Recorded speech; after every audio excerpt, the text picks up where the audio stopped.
சபரிமலை ஐயப்பன் கோயிலில் நேற்று ஒரு நாள் மட்டுமே 80,000 பக்தர்கள் சுவாமி தரிசனம் செய்யப்பட்டிருப்பதாக தகவல்கள் வெளியாகியிருக்கிறது. அதிக பக்தர்கள் வருகையால் நேற்று முதல் திங்கட்கிழமை வரை 5,000 பேருக்கு மட்டுமே ஸ்பாட் புக்கிங் வழங்கப்பட இருக்கிறது. இது பற்றி விரிவான தகவலை தர காத்திருக்கிறார் செய்தியாளர் சந்தோஷ். நேற்று மட்டுமே 80,000 பக்தர்கள் தரிசனம் செய்திருக்கிறார்கள். இவர்கள் எத்தனை மணி நேரம் காத்திருந்து சுவாமியை தரிசனம் செய்தார்கள்? விவரங்கள் என்ன? அதாவது அந்த சுவாமி தரிசனம் செய்வதற்கான நேரம் என்பது தொடர்ந்து அதிகரித்துதான் காணப்படுகிறது. குறிப்பாக இன்றைக்கும் நேற்றைக்கும் பார்த்தீங்கன்னா கிட்டத்தட்ட 8 மணி நேரம் முதல் 12 மணி நேரம் வரை பக்தர்கள் காத்திருந்துதான் சுவாமி தரிசனம் செய்ய வேண்டிய ஒரு நிலை இருக்கிறது. நேற்றைக்கு ஒரே நாளில் மட்டும் 80,000 பேர் வரை சுவாமி தரிசனம் செய்திருப்பதாக தேவசம் போர்டு இன்று தெரிவித்திருக்கிறது.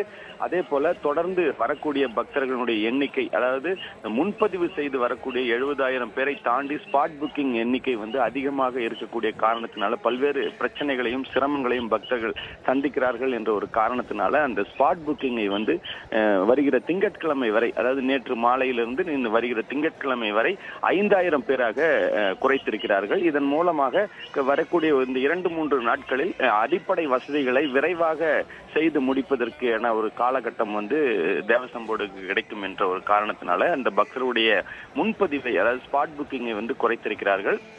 தொடர்ந்து பக்தர்கள் நீண்ட வரிசையில் காத்திருந்து சுவாமி தரிசனம் செய்யக்கூடிய ஒரு நிலைதான் இன்றைக்கு காலையிலையும் தொடர்ந்து காணப்படுகிறது. வரக்கூடிய ஐயப்ப பக்தர்கள் பம்பை மற்றும் நிலக்கல் போன்ற இடங்கள்ல நீண்ட நேரம் காத்திருக்காமல் விரைவாக சுவாமி தரிசனம் செய்வதற்கான ஏற்பாடுகளை என்னென்ன செய்யலாம் என்பது குறித்து ஆலோசனைகளையும் தற்போது தேவசம் போர்டு நடத்தி வருகிறது. தொடர்ந்து எடுக்கக்கூடிய நடவடிக்கைகள் மூலமாக எதிர்காலத்தில் வரக்கூடிய பக்தர்கள் சுகமான சுவாமி தரிசனம் செய்யும் வகையில தற்பொழுது ஏற்பாடுகள் நடத்தி வருகிறார்கள். சந்தோஷ், தற்போதைய விவரங்களுக்கு நன்றி.